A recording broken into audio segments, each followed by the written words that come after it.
세상에 맞서 담대히 믿음의 자리에 서다, 이런 제목으로 하나님 말씀 나누도록 하겠습니다.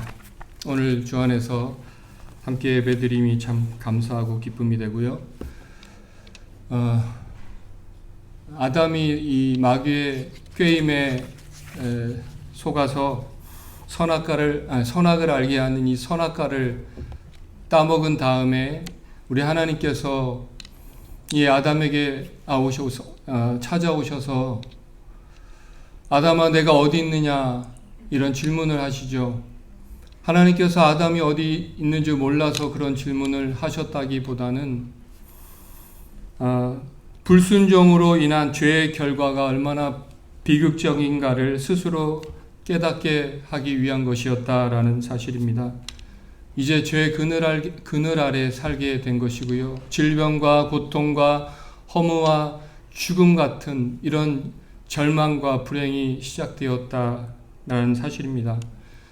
우리가 사는 이 세상은 엄밀히 말하면 어쩌면 에덴 동산에서 쫓겨난 그런 신라곤에서 우리가 살고 있다라는 것을 기억하셔야 합니다. 그런 죄로 인해 죽었던 저와 여러분을 다시 살리기 위해서, 영적으로 살리기 위해서 오신 그 예수님께서 죽으심으로 이제는 오직 예수 안에 거하는 새 희망을 저와 여러분에게 주셨다라는 것입니다.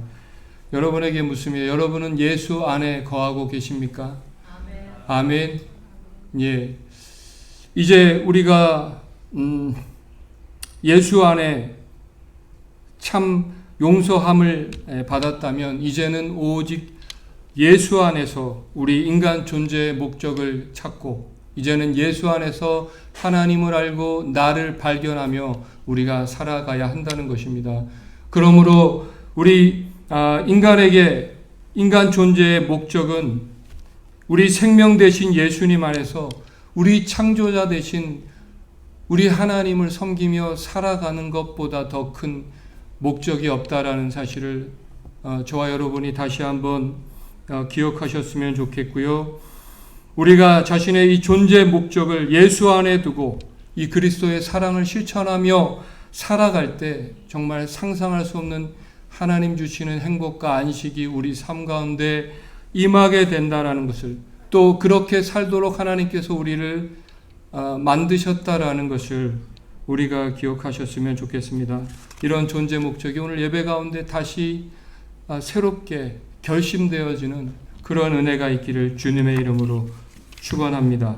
아멘. 오늘 본문은 절망에 빠진 두 사람이 나오고 있습니다. 첫 번째는 회당장 야이로의 12살 된 딸이고요. 또 한 사람은 12년간 혈루증을 앓는 여인입니다. 가버나움 사역을 마치고 돌아오신 그 예수님을 간절히 누구보다 기다렸을 이 회당장 야이로가 예수님이 오시자 그분의 발 앞에 엎드려 간구하고 계십니다. 오늘 41절 말씀인데요. 같이 한번 읽겠습니다. 이에 회당장인 야이로가 41절입니다. 8장.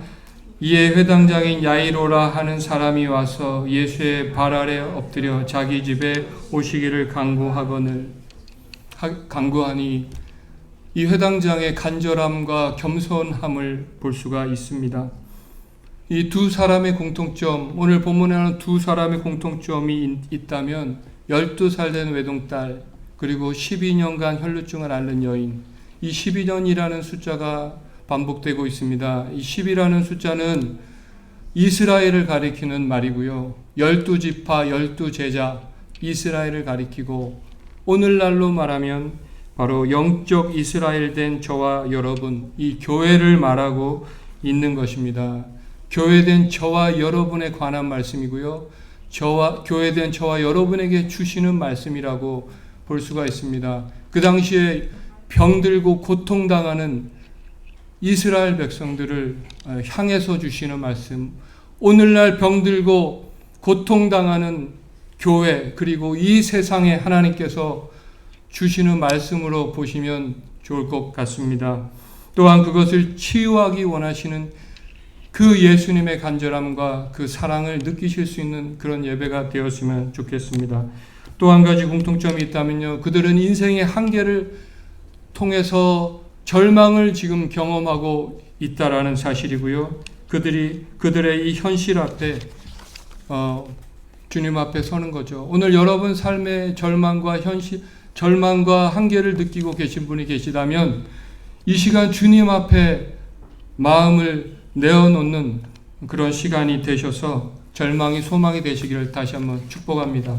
아멘. 먼저는 오늘 말씀을 우리가 이해하기 위해서 회당장이 어떤 사람인가 좀 이해할 필요가 있습니다. 회당장은 그 당시에 회당 중심으로 생활했던 그 당시에 이 회당의 책임자인 회당장은 자연스럽게 영적 리더이고 존경받는 인물이었다는 것입니다. 그런 사회적으로 높은 지위를 가진 이 회당장 야이로가 예수님 발 앞에 나와서 무릎을 꿇기 위해서는 내려놓아야 할 것이 있었다는 것입니다. 그것은 바로 자신이 영적 리더라는 이 자신감, 자존심, 그리고 신분을 내려놓아야 그렇게 할 수 있다라는 건데요.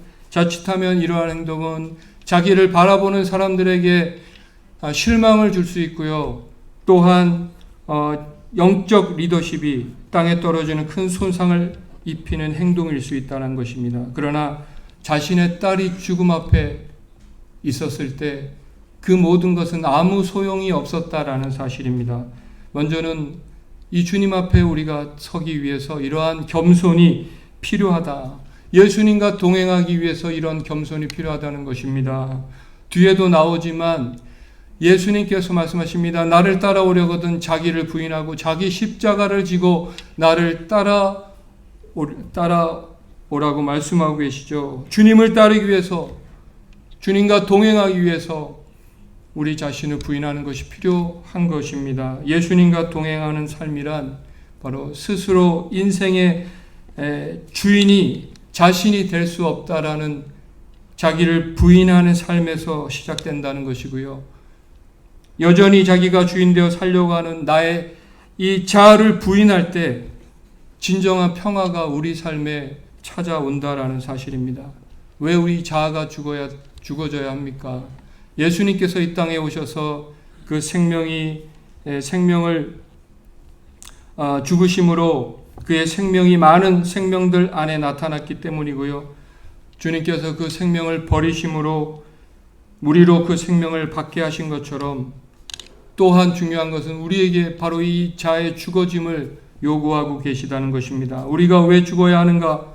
우리 안에 있는 하나님의 새 생명이 다른 사람에게 전해지는 생명의 전달자가 되기 위해서 우리는 우리의 자아의 죽음을 경험해야 하는 것입니다. 이것이 주님 안에 많은 열매를 맺는 비결이기도 한 것이죠. 고린도후서 4장 11절 12절 말씀 같이 읽겠습니다. 고린도후서 4장 11절 12절 우리가 살아있는 자가 항상 예수를 위하여 죽음에 넘겨짐은 예수의 생명이 또한 우리 죽은 육체에 나타나게 하려 함이라. 그런즉 사망은 우리 안에서 역사하고 생명은 너희 안에서 역사하느니라. 우리가 때로는 우리 자신의 힘으로 주의 일을 할 때가 참 많다는 것입니다. 하나님 주신 힘으로 봉사해야 한다는 것인데 그것을 방해하는 것이 바로 우리의 이 살아있는 우리의 자아라는 것입니다. 그러므로 이 자아가 죽어질 때 우리는 충만함을 경험하고 또 사는 길이라는 것을 우리가 다시 한번 기억하셨으면 좋겠습니다. 자기가 스스로 잘났다고 생각하는 사람, 많이 가졌다고 생각하는 사람일수록 이 자아를 깨뜨리기가 힘들다는 것이죠. 많이 배운 사람은 우아하게 교만하고요. 또 세련되게 교만합니다. 겉으로 보이기에 겸손하지만 그 안에 자기 고집이 똘똘 뭉쳐있는 사람을 많이 보게 되는 것입니다. 오늘 회당장은 외동딸이 죽게 되었지만 자신이 아무것도 할 수 없다라는 이 현실 앞에 결국 그의 자아가 무너지게 되었던 것입니다. 회당장이 극복해야 될 것이 바로 높아진 자존감, 자신감, 지위, 권위 내려놓아야 했던 것입니다. 그리고 또 한 사람이 나오는데요. 예수님과 회당장이 자신의 딸을 고치러 가는 그 중간에 만났던 한 여인입니다. 12년간 혈류병을 앓고 있던 한 여인이었습니다. 안타깝게도 이 병을 앓고 있던 여인은 그 병 때문에 힘들기보다 이 병을 사람들은 하나님께 저주받은 것 생각했기 때문에 이 부정하다고 가까이 하지 않았습니다. 레위기에서도 보면 속죄제를 드리라고 말하죠. 그만큼 죄로 인정했다는 것인데요. 만약 이 병에 걸린 여인이 결혼하지 않았다면 평생 결혼하지 못했을 것이고, 결혼했다면 이혼을 해야 되는 사유가 되고, 더 힘든 것은 만약에 결혼한 사람이 자녀가 있었다면 자녀와도 다시 만나지 못하고 헤어져야 하는, 나무 뒤에서 멀리서 자녀를 바라보다 눈이 마주치면 돌아서야 되는 그런 안타까운 삶을 살 수밖에 없다라는 것입니다. 오랫동안 외롭게 살았고요. 많은 노력을 했지만 아무 효험이 없는 그러한 자신의 삶을 보며 상처와 분노로 가득했던 그러한 삶을 살았던 여인이었던 것입니다. 그런 그녀가 예수님 앞에 나아가기 위해서 극복해야 됐던 것은 그 부끄러움과 수치심, 뒤틀린 자아상, 이런 자기 부인이 이 여인에게도 동일하게 필요했다라는 것입니다. 이 여인이 어떤 경로인지는 모르겠지만 예수님의 소식을 듣고 희망이 그 마음에 솟구쳐 올랐던 것입니다. 믿음이 생겼던 것이죠. 그래서 사람들의 방해를 뚫고 예수님을 향해서 나아갔던 것입니다. 이 여인이 기적의 주인공이 되었던 것이죠. 중요한 것은 예수님은 오늘 이 유대인들이 그렇게 오랫동안 추구했던 그 율법이 아니라 이 여인처럼 스스로 구원을 얻기 위해서 노력하는 그 노력이 아니라 믿음이 이 여인을 구원한다는 것을 오늘 예수님은 분명히 보여주고 계십니다. 내 믿음이 너를 구원하였느니라. 다시 회당장 야이로의 입장에서 보면 어떻습니까? 예수님께서 이제 자신의 딸을 고치러 가다가 중간에 여인을 만나고 이 여인을 고친다고 시간을 보내고 그냥 고쳤으면 그만인데 왜 또 누가 고침받았냐? 앞으로 나와라. 나와서 또 어떻게 됩니까? 한참 동안 말을 하기 시작하죠. 47절 말씀 보겠습니다. 47절 말씀. 여자가 스스로 숨기지 못할 줄 알고 떨며 나와 엎드려 그 손댄 이유와 그 나은 것을 모든 사람 앞에서 말하니 한마디로 간증이 시작된 것입니다. 이 간증하다 보면 어떻습니까? 준비도 안 했고 중간에 말을 해야 돼서 말이 길어지기 십상입니다. 얼마나 이 여인이 할 말이 많았겠습니까? 12년간 그 받았던 고통과 서름을 그 자리에서 쏟아내려다 보니까 할 말이 많아졌겠죠. 길어졌겠죠. 어떤 분이 목사님께 이런 칭찬하더라고요. 목사님은 참 대단하십니다. 한 가지 주제로 어떻게 이렇게 1시간 동안 말씀하십니까? 그러니까 목사님이 우리 사모님은 우리 아내는 더 대단한데요. 우리 아내는 주제도 없이 3시간씩 이야기합니다. 한번 여자분들 전화하면 어떻습니까? 한 2시간 통화하고 끝날 때 꼭 하는 말이 있죠. 자세한 이야기는 나중에 만나서 하자 하고 끊습니다. 그때 예수님이 무엇을 말씀하십니까? 딸아, 내 믿음이 너를 구원하였으니 평안히 가라. 예수님께서 굳이 이 여인을 찾아서 간증을 하게 하고 시간을 지체하신 이유가 있었을까요? 이 야이로의 마음을 이렇게 애태우면서.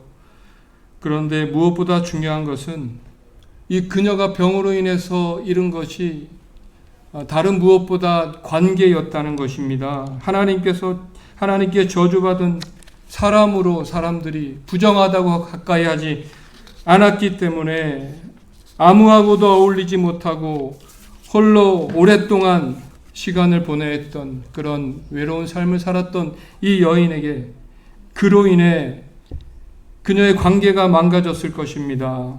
이 사람의 행복은 관계에서 온다는 것이죠. 하나님께서 삼위일체 하나님으로 존재하시고 사랑으로 서로 코이노니아 하신 것처럼 하나님의 형상으로 지어진 저와 여러분이 이 공동체 속에서 사랑으로 관계하며 살아갈 때 행복한 존재로 만드셨고요. 그렇게 살아갈 때 하나님께서 영광을 받으신다고 말씀하고 계시는 것입니다. 그러므로 공동체 속에 속하고 또 소속감이 필요하다는 것입니다. 영화 인턴이라는 영화가 있는데요.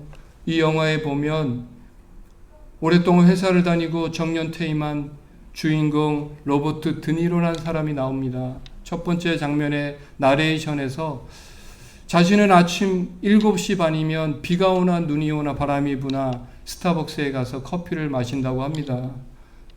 왜 그러냐면 설명할 수는 없지만 그렇게 할 때 어딘가 소속되어 있다는 소속감이 생기기 때문이라는 것입니다. 왜 이렇게까지 해야 될까요? 그만큼 사람에겐 이 소속감이 중요하기 때문인 것이죠. 영국의 총리 테레사 메이는 고독은 우리 시대의 가장 큰 적이자 질병이다라고 정의한 바 있고요. 고독은 사회적 문제로 생각을 하여 규정하여 고독을 담당하는 장관을 임명하기도 했습니다. 노인 자살의 가장 큰 이유, 외로움. 매년 죽어도 알지 못하는 고독사, 무연고 사망자가 해마다 늘어나고 있습니다. 아픈 것이 불행이라면 아픔의 가장 큰 불행은 고독이다. 그래서 예수님은 이 여인으로 하여금 다시 공동체 속으로 들어갈 수 있도록 관계 회복에 힘을 실어주고 있다는 것입니다. 사람들 앞에서 먼저 믿음으로 구원받음을 말씀하시고요. 이제는 이 여인이 더 이상 너희들이 부정한 여인으로 취급할 천대받을 그런 여인이 아님을 많은 사람 앞에서 공포해 주신 것입니다. 단지 이 여인의 이 병을 고치시는 것뿐만 아니라 그녀의 미래까지 그런 미래까지 배려해 주시는 예수님의 섬세한 사랑을 보게 되는 것입니다. 그러므로 교회 공동체는 할 수 있으면 다양한 사람들을 예수님의 마음으로 포용할 수 있어야 한다고 생각합니다. 어떤 분이라도 찾아오셔서 공동체 안에서 사랑을 느끼고 소속감을 갖게 하는 그런 성숙한 공동체가 되었으면 좋겠습니다. 그때 들려오는 절망의 소식이 있는데요. 47절 말씀. 그 손댄 이유와 곧 나은 것을 모든 49절이네요. 49절. 아직 말씀하실 때에 해당장의 집에서 사람이 와서 말하되 당신의 딸이 죽었나이다. 선생님을 더 괴롭게 하지 마소서 하거늘. 당신의 딸이 죽었나이다. 이 말을 들었을 때 회당장의 마음이 어땠을까요?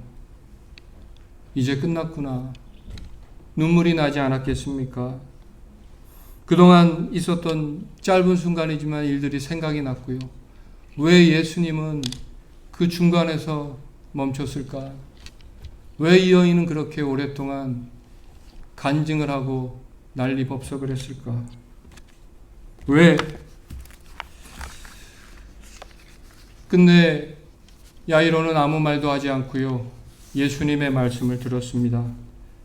죽음으로 모든 것이 끝난 것 같은 상황이었지만 끝까지 예수님을 원망하지 않고 예수님의 말씀을 믿음으로 도전합니다. 죽은 것이 아니라 잔다. 사람들의 조롱이 들립니다. 사람들은 우리가 예수님 잘 믿으려고 하면 조롱하고 비웃습니다. 왜 바보 같은 짓을 하냐고.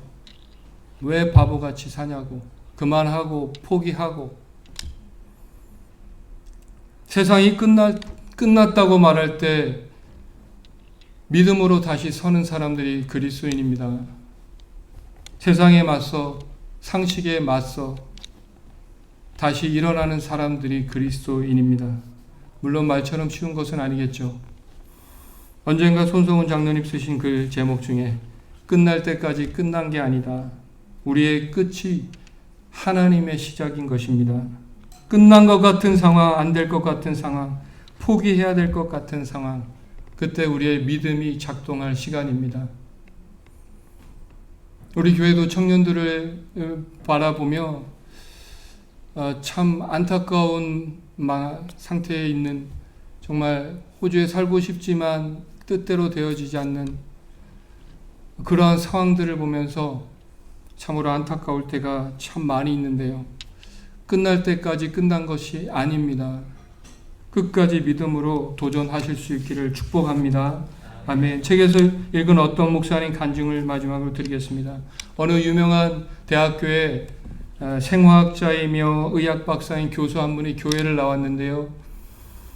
이 교수님이 교회를 나오신 이유는 예수님을 믿기 위해서 나오신 것이 아니라 부인을 감시하기 위해서 교회를 나왔습니다.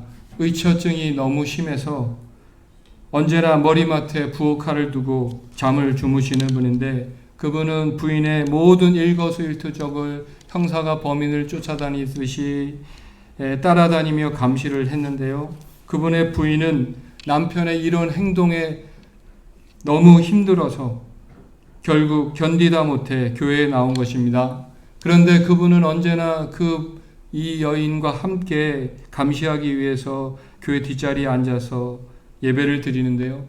목사님의 설교를 하면서 보면 그분은 조용히 앉아있지만 설교는 듣지만 믿지는 않습니다. 그래서 개인적으로 만나서 예수님 믿으라고 전도를 하기도 하는데요. 그러면 항상 하시는 말씀이 있는데, 제가 목사님 설교를 가만히 들으면서 무슨 생각하시는 줄 아십니까?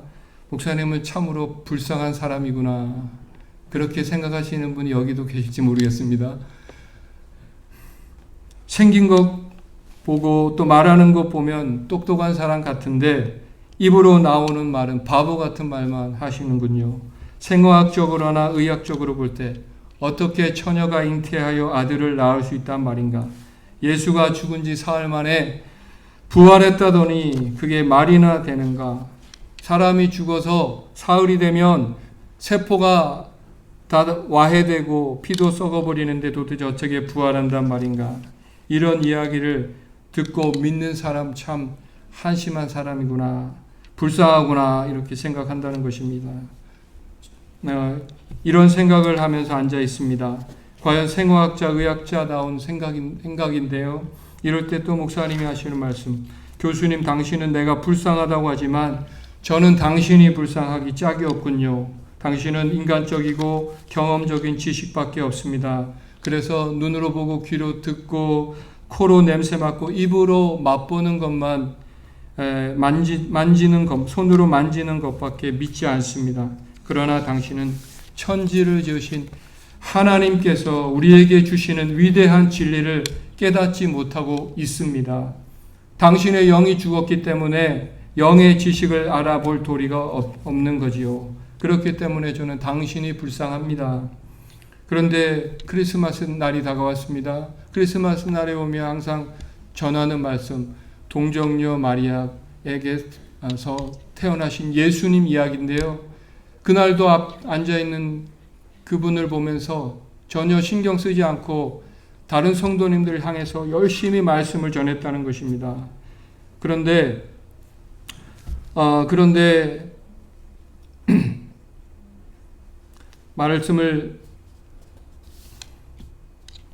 저는 일반 성도들 향입장에 전했는 설교를 마치고 사무실에 왔을 때 그 교수가 제 사무실에 앉아서 눈물을 손수건으로 닦으며 울더라는 거죠. 평소에 아내랑 다투면 와서 이렇게 눈물을 흘리시는 것을 보았기 때문에 그날도 크리스마스 날인데 왜 아내랑 싸웠습니까? 이렇게 물으니까 오늘은 싸워서 우는 것이 아니라 목사님 설교를 가만히 듣고 있으려니까 갑자기 가슴이 뜨거워지더니만 그 다음부터 목사님 말씀하시는 것이 모두 믿어졌습니다. 제 머릿속에는 지금도 의심으로 꽉 찼는데 마음속에는 옳다, 목사님 말씀이 옳다, 아멘이다, 믿어야 된다는 생각으로 꽉 들어차 눈물이 자꾸 나옵니다. 그런데 마음에는 믿어지는데 머릿속에는 안 믿어지니 어떻게 합니까? 이런 얘기를 하다는 것입니다. 이 말을 하면서 교수는 어린애처럼 눈물을 주르르 흘렸습니다. 그분의 강팍한 영이 구원을 받은 것입니다. 그리고 그 이후에 진실한 신앙인이 되어 하나님께 감사 기도를 하고 말씀도 의심 없이 믿게 되었다라는 간증입니다. 예수님께서 우리에게 예수 그리스도를 통해서 구원받은 사람들은 성령님을 통하여 새롭게 태어나서 하나님의 뜻을 좇아서 살아가고요. 그러나 구원받지 못한 사람은 아무리 하나님의 살아계심을 증거해 보여줄지라도 믿어지지 않는다는 것이죠. 중요한 것은 무엇입니까? 우리 삶의 가장 큰 기적은 바로 우리가 예수님을 구주로 믿는다는 것. 가장 큰 절망이었던 죽음을 소망으로 바꾸신 이 기적이 믿어진다는 것이 얼마나 큰 은혜입니까? 오늘 마지막으로 딸을 살리신 예수님께서 부모에게 말씀하시죠. 아무에게도 말하지 말라. 왜 그렇습니까? 기적이 본질이 아니라는 것입니다. 기적은 예수님이 바로 우리의 구원자이심을 믿게 하는 역할을 한다는 거죠. 오늘 우리에게도 이 예수님께서 이 땅에 구원자로 오셔서 오늘 회당장 야이로와 또 이 여인의 병을 고치신 그 사건에 주목하기보다 그분이 우리에게 어떤 존재로 오셨는가, 우리가 예수 안에서 다시 한번 그분을 믿고 그분 안에 거하며 예수님과 동행하며 그 사랑을 실천하며 살아가는 그 삶이 바로 우리 그리스도인의 본질이라는 것을 오늘 이 시간 다시 한번 여러분이 느끼시고 경험하실 수 있기를 주님의 이름으로 축원합니다. 아멘. 잠깐 다 일어나셔서 마지막 찬양 드리고 같이 기도하시기 원합니다. 아무것도 두려워 말라. 주 나의 하나님이 지켜주신다. 오늘 이 말씀이 여러분 마음에 들려지는 은혜가 있기를 소망합니다.